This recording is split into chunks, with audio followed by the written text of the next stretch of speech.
네, 우리 하나님의 말씀 민수기 26장 말씀을 함께 펴도록 하겠습니다. 오늘 저는 민수기 26장을 본문으로 해서 민수기 강해 22번째 시간을 함께 하도록 하겠습니다. 말씀의 제목은 주의 전을 사모하는 이들이라는 제목으로 함께 말씀 연구하겠습니다. 그럼 민수기 26장 본문을 먼저 펴놓으시면 좋겠습니다. 지난 시간에 민수기 25장을 저희가 좀 공부했는데요. 잠깐 복습을 하면 25장은 그 시딤에서 그 우상 숭배했던 그 이야기입니다. 죄를 가볍게 여기면 안 됩니다. 작은 죄 하나가 결국 우리를 완전히 배도하게 만들 수도 있고요. 두 번째는 바라봄으로 변화된다. 그렇죠. 그들이 서서히 죄악에 빠졌습니다. 그러니까 우리가 내가 지금 세상을 보고 있으면 반드시 타락하게 될 것이고 말씀과 기도로 하나님을 보면 하나님처럼 변하게 되어 있고요. 세 번째, 그 비느하스가 창으로 찔러 죽였잖아요.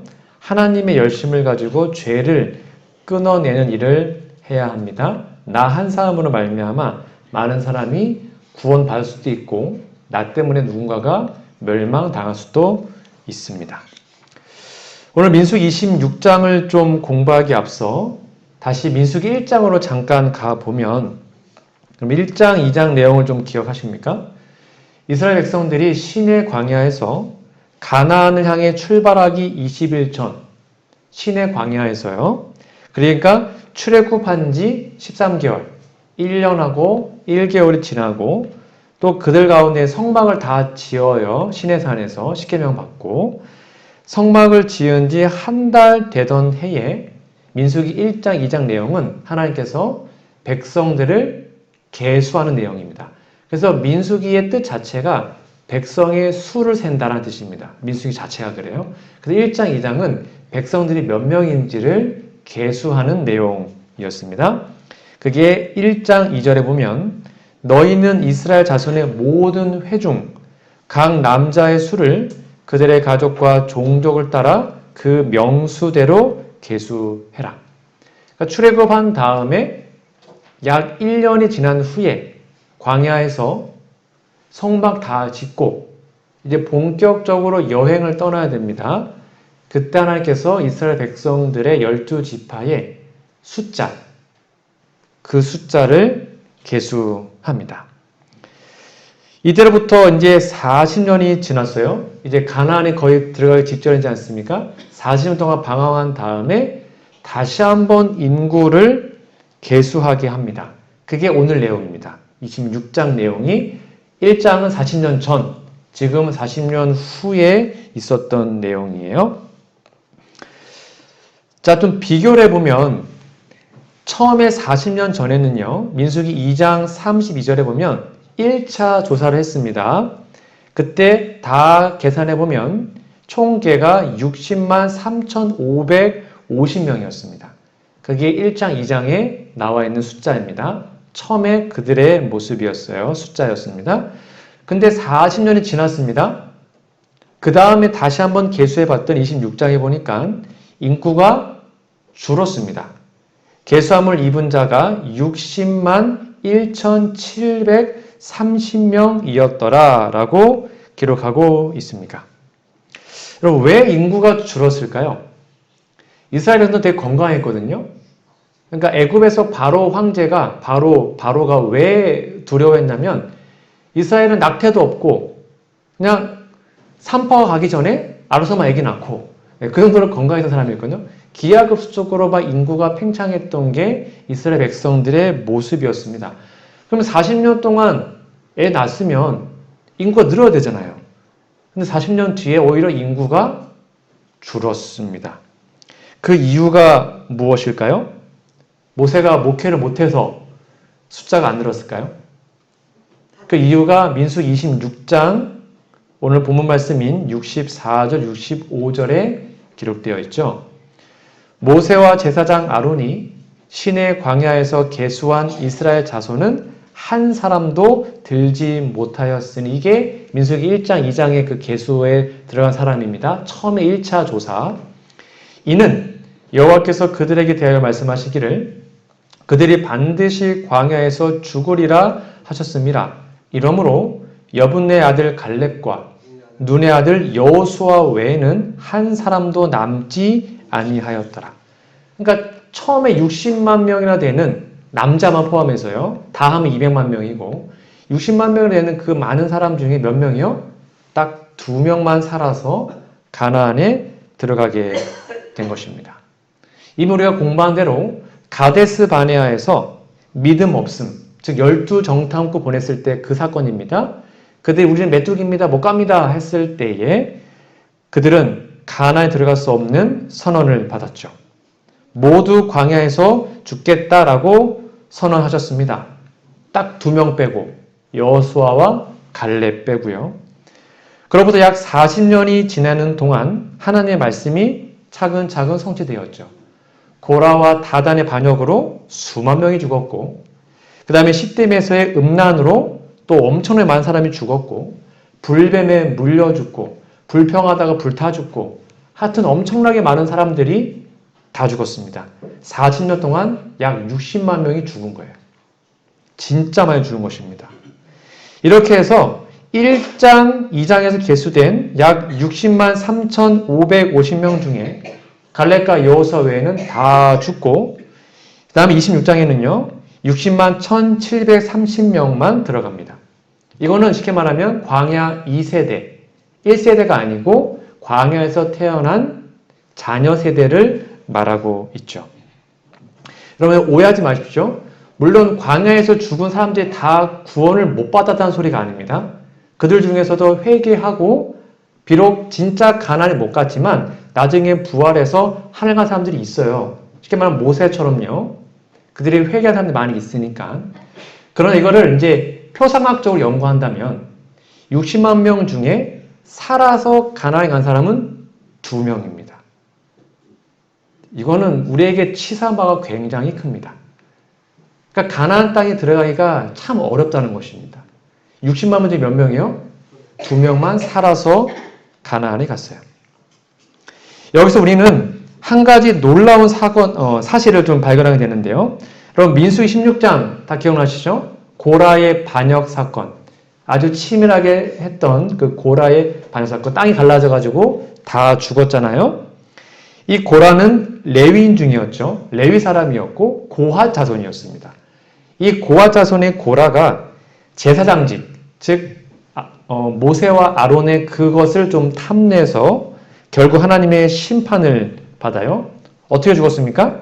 아시는 것처럼 16장 32절 33절 땅이 그 입을 열어 그들과 그 가족과 고라에게 속한 모든 사람과 여기 좀 주목해 보십시오. 고라에게 속한 모든 사람. 그러면 고라에게 속했던 가족들이 다 죽었겠네요. 성경 말씀대로 하면. 그 물건을 삼킴에 그들과 그 모든 소속이 다 산채로 음부에 빠지며 땅이 그 위에 합하니 그들이 총회 중에서 망하니라. 자, 그러면 고라의 자손의 대가 다 끊겼을까요? 안 끊겼다는 것입니다.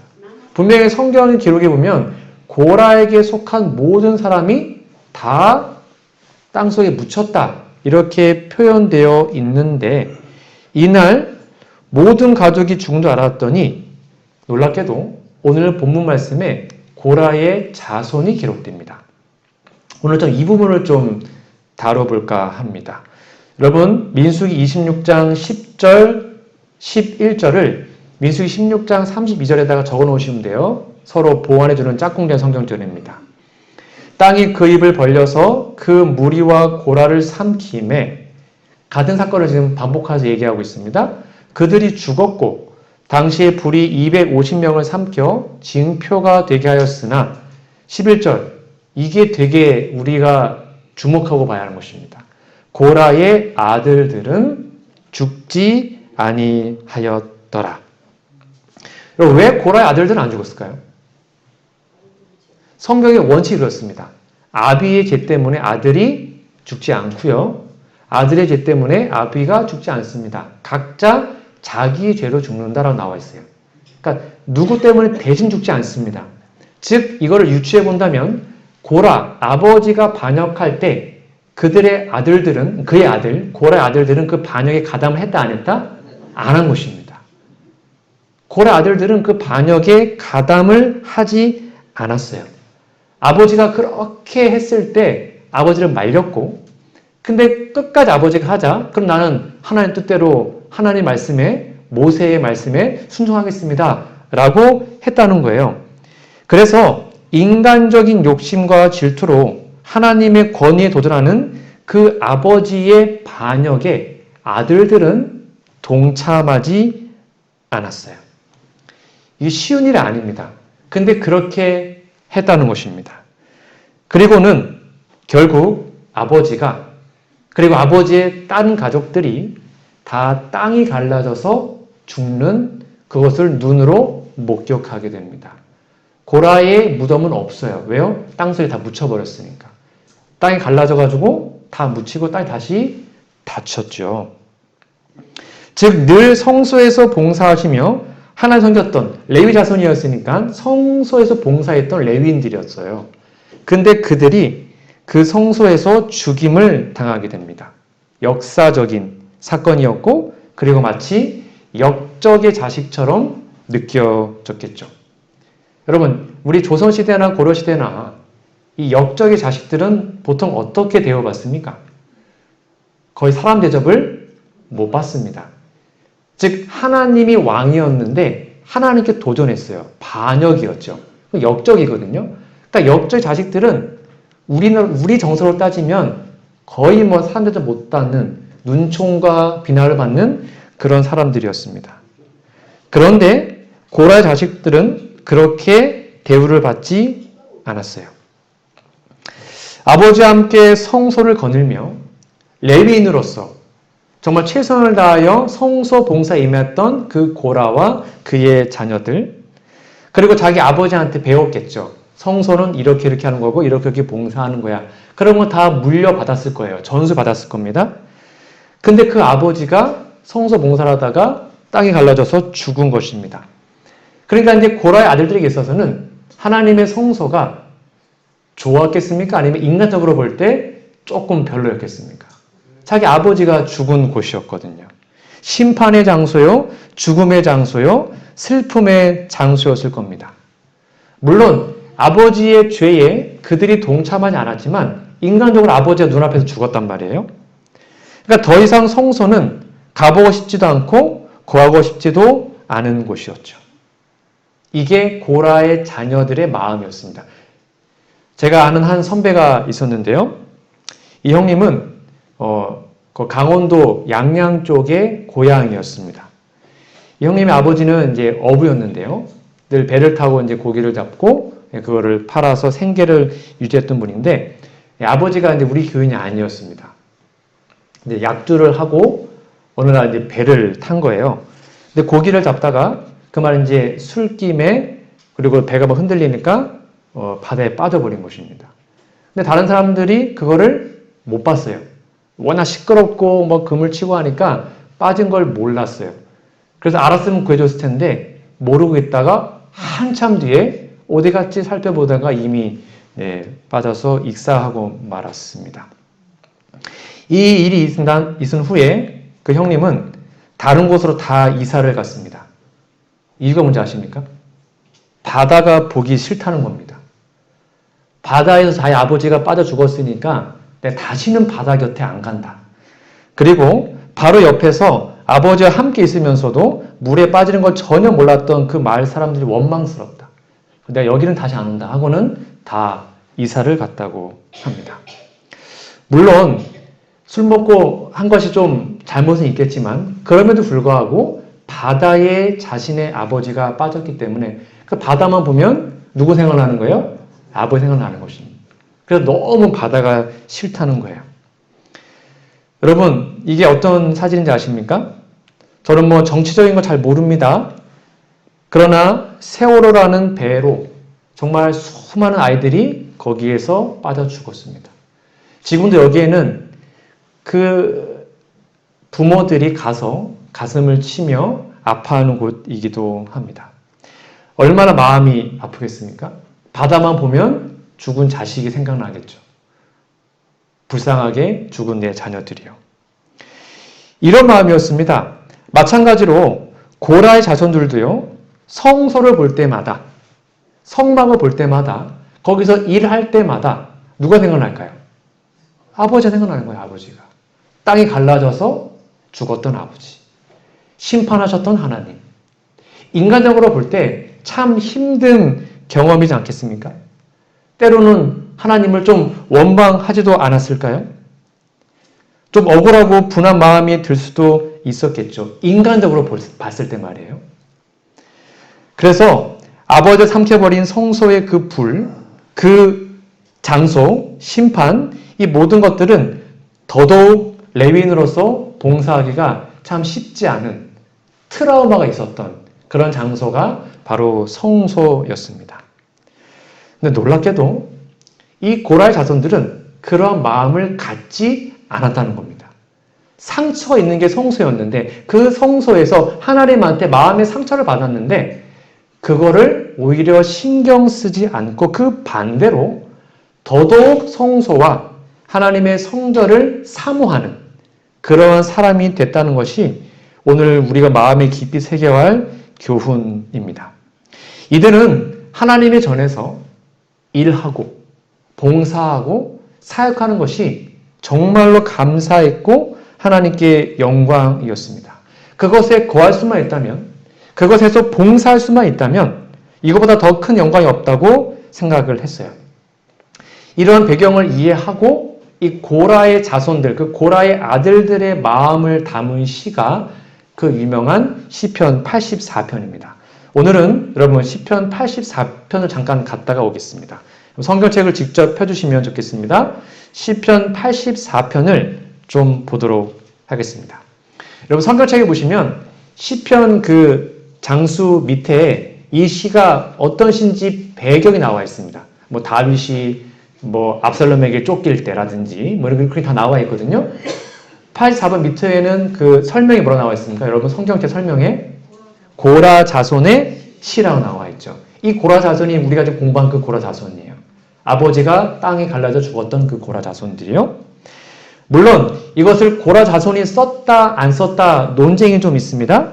히브리 말로는 고라 자손들이 편집했거나 또는 쓴 걸로 둘 다 해석이 가능합니다. 뭐 여하튼 간에 썼던 편집했던 중요한 것은 이 시편을 고라 자손들이 정말로 진심으로 열렬히 불렀다는 것입니다. 이 시가 고라 자손의 이름으로 불려졌다는 것은 정말로 의미심장합니다. 왜요? 지금까지 이런 배경을 이해하시고 이 시를 보시면 그 마음을 우리가 이해할 수 있거든요. 이 시는 하나님의 성전을 너무 사모하는 성전 사모곡입니다. 하나님의 성전을 진짜 사랑하는 사람이 쓴 시가 84편이에요. 그 내용을 이해하고 좀 보도록 하겠습니다. 서두에 말한 것처럼 고라 자손에게는 성소는 기억하고 싶지 않은 아픔의 장소, 트라우마, 슬픔의 장소였습니다.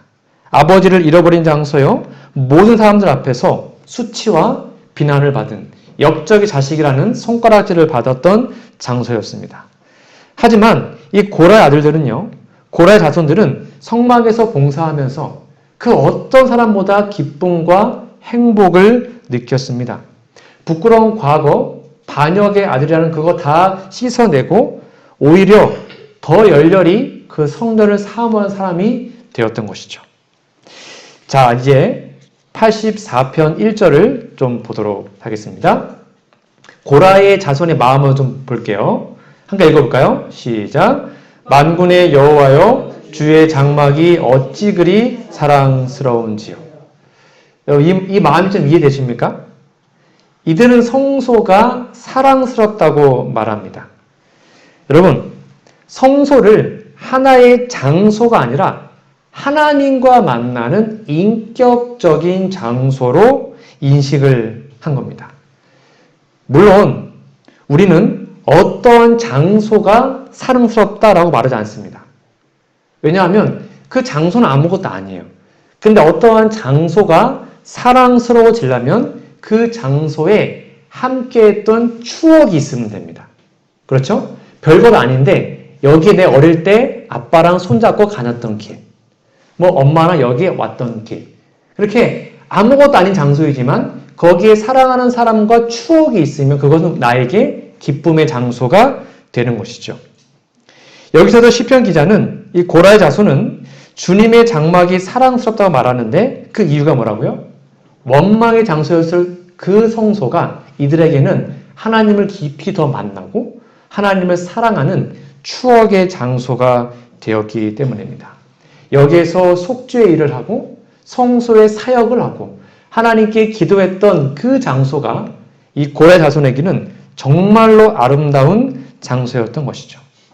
여러분, 오늘날 우리들에게 이 영월 재림교회는 어떠한 느낌으로 여러분은 맞이하고 계십니까? 만군의 여호와여, 영월교회가 어찌 그리 사랑스러운지요?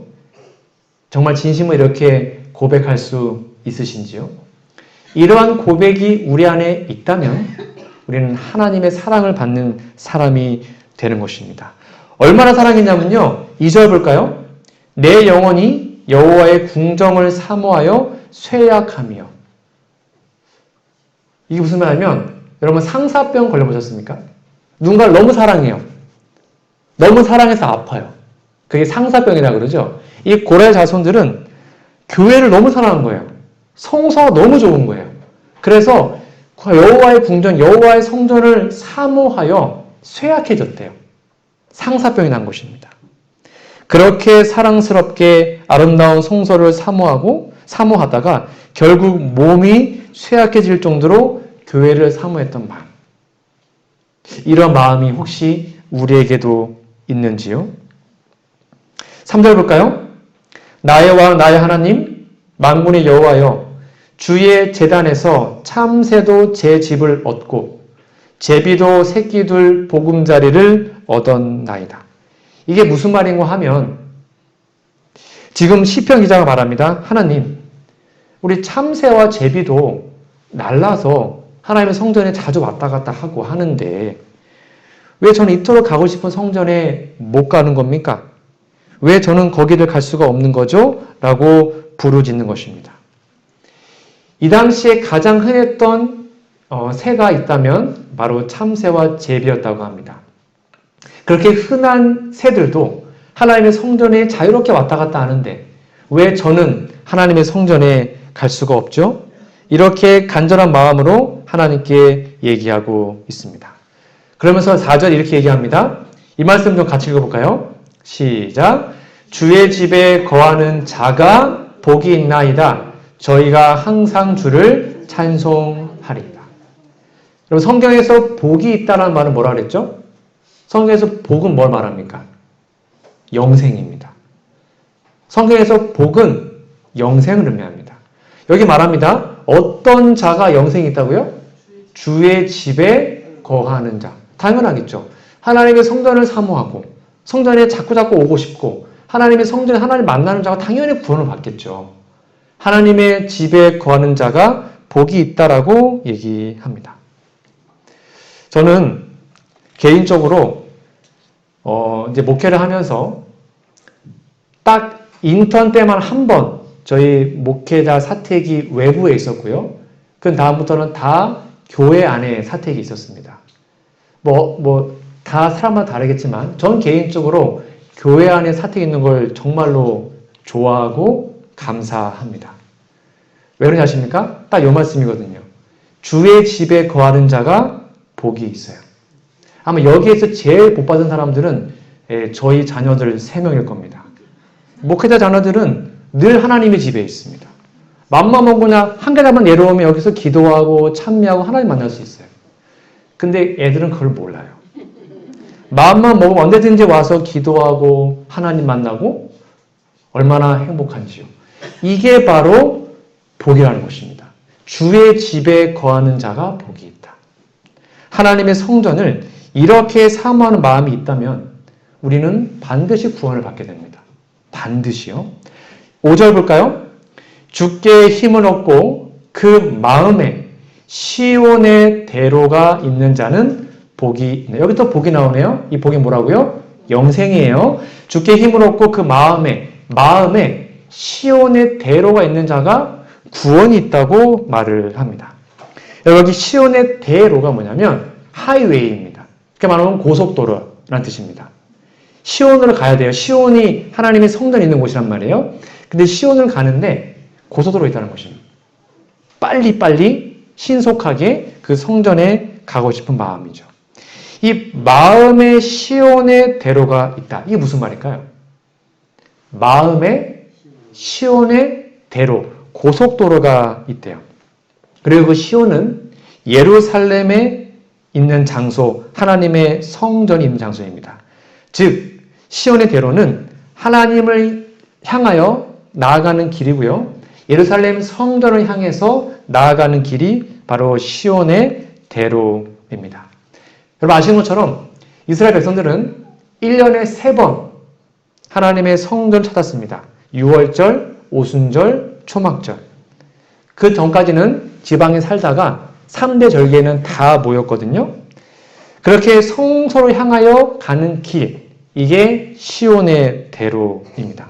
여러분 그 길이 쉬웠을까요? 가는 길이 쉽지 않습니다. 걸어갔거든요. 평탄하지 않았거든요.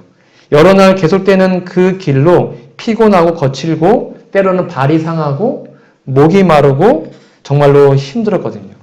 낯선 길이었거든요. 두려움도 있었습니다. 말 그대로 이 길은 눈물의 골짜기처럼 참 힘든 길이었습니다. 가는 길이 고된 길이었습니다.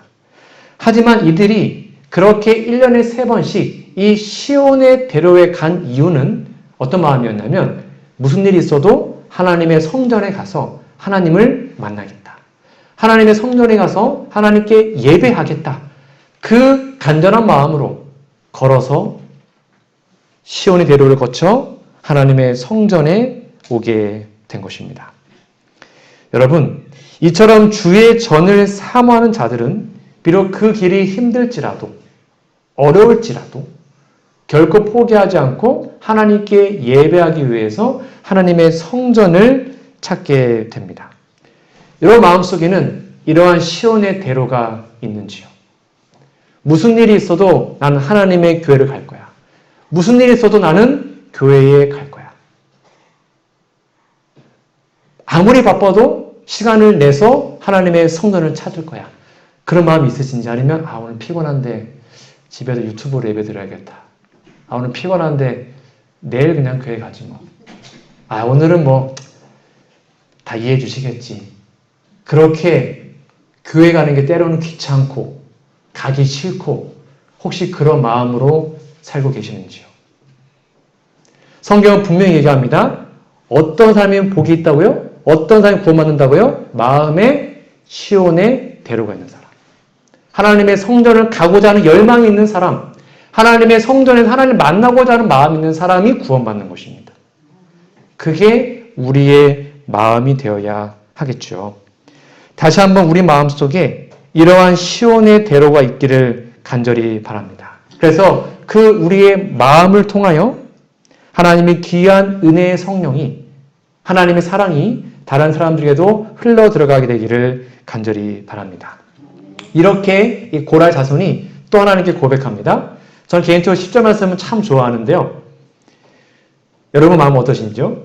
주의 궁정에서 한 날, 하루를 지나는 것이 다른 곳에서 첫날보다 나은즉 악인의 장막의 거함보다 내 하나님 문지기로 있는 것이 좋사오니. 오늘 많은 사람들이 세상에서 돈 많이 벌고 좀 편안하게 떵떵거리면서 이 세상에서 성공하며 살고 싶어 합니다. 부귀영화를 쫓아가며 살아가죠. 여러분 그런데 마음의 시온의 대로가 있고 하나님의 성전을 사모하는 사람들은 이렇게 고백합니다. 세상에서 아무리 금은보화 뭐 좋은 거 다 먹고 높은 데 다 올라가도 결국 어디가 더 좋다는 거예요? 하늘이 더 좋다. 내가 하늘에서 하나님 문지기 할지언정 내가 하늘에서 그냥 하루만 살아도 이 땅에서 100년, 1000년 사는 것보다 더 좋습니다. 제발 저 하나님의 성전에 가고 싶어요. 라고 고백한다는 것이죠. 이게 구원받은 사람들의 마음이에요. 수백만 원, 수천만 원을 줘도 저는 안식일 날 교회 갑니다. 저는 그 돈 안 벌어도 됩니다. 저는 하나님께 예배하러 갑니다. 내가 예배 드려서 내가 혹시 먹고 살기 힘들어서 저는 하나님께 예배하러 갈 것입니다. 멋있지 않습니까? 그게 고라 자손의 모습이었어요. 근데 우리 조금 하면 한 번만 빠져볼까? 그게 아니라 내가 무슨 일이 있어도 안식일 지키고 하나님께 예배합니다. 왜요? 하나님의 성전에서의 한 날이 이 지상에서 100날, 1000날보다 아무리 수십억을 줘도 더 가치 있는 게 하나님 만나는 기간이거든요. 그러한 마음이 바로 구원받은 자들의 마음이라는 것입니다. 이런 마음이 우리 안에 온전히 회복된다면 화요일, 금요일, 토요일 예배 숫자가 똑같을 것입니다. 하나님의 예배의 날에 정말 많은 사람들이 교회 오게 될 것입니다. 우리의 마음이 이런 마음이 있다면 말이죠. 우리는 과연 어떠한 마음으로 하나님의 전을 찾고 있습니까? 화금토 예배 끝나면 집에 가는 게 너무나 아쉬워서 교회에 남아있기를 더 좋아하시는지요? 아니면 예배만 땅 하면 집에 후루룩 가가지고 빨리 쉬어야지. 혹시 그러고 계시지는 않으시는지요? 하나님 믿지 않는 악인들과 어울리기 좋아하십니까? 아니면 하나님 믿는 우리들과 함께 사역하고 봉사하고 그런 게 더 행복하신지요? 하나님을 진심으로 사랑함으로 일주일을 살면서 하나님의 성전을 찾는 그 날이 가장 행복하고 기다려지는 진정한 주의 백성이 우리 모두가 되기를 간절히 바랍니다. 고라의 자손은 다시 한번 말씀드리지만 성소에 대한 상처가 있는 사람들이었습니다.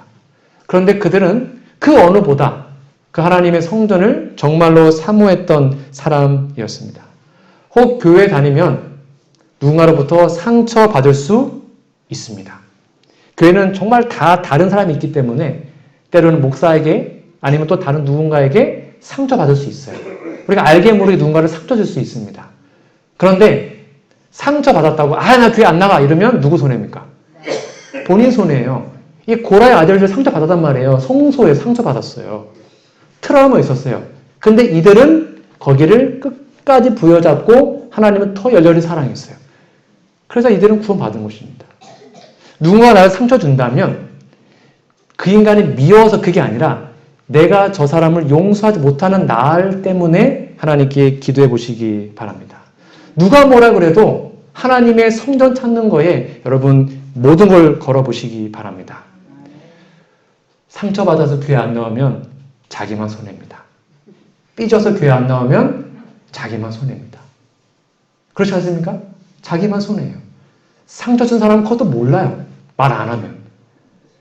근데 그것을 하나님의 말씀과 기도로 극복하고 믿음으로 용서하고 화해하고 화합하면 더 성숙하게 우리의 모습이 발전되고 이렇게 열렬하게 하나님의 성전을 사모하는 모습으로 변하겠죠. 하나님의 성전을 사모하는 자들이 구원이 있습니다. 그러한 자들이 복이 있습니다. 이러한 복이 우리 모두에게 꼭 회복되기를 간절히 바랍니다. 그래서 비록 하늘로 가는 길이 좁고 협착하고 피곤할지라도 하늘을 향하는 그 시온의 대로 그 놀라운 길이 우리 안에 있음을 기억하시고 간절한 마음으로 하늘 예루살렘 성, 그 하늘 시온 성을 바라보고 전진하시는 우리 모두가 되기를 간절히 소망합니다. 오늘 말씀의 결론 맺겠습니다. 26장 말씀을 오늘 공부했는데요. 크게 세 가지로 정리해 드리겠습니다. 첫 번째, 고라의 자손처럼 성전을 사모하는 사람이 되시기 바랍니다. 가장 행복한 곳이 하나님의 성전이 되시기를 간절히 바랍니다. 그리고 두 번째, 성전에서 상처받을 수 있어요. 누군가로부터 마음에 어떠한 서운함 느낄 수 있습니다. 그래도 성전을 떠나시면 안 됩니다. 절대 삐져서 성전 떠나시면 안 돼요. 그럴수록 더 하나님에 와서 하나님께 다 털어놓으시고 용서하고 화해하는 우리 모두가 되기를 간절히 바라고, 마지막 세 번째, 마음의 시온의 대로가 있는 사람들로서 이 순례자의 길, 우리가 결국 가야 할 하늘 성소까지, 하늘 예루살렘 성까지 전진하고 걸어가고 포기하지 않는, 그래서 그 하늘 성소에서 열렬하게 주님을 찬양하고 예배할 수 있는 우리 모두가 되기를 간절히 바라며 오늘 말씀을 마치도록 하겠습니다.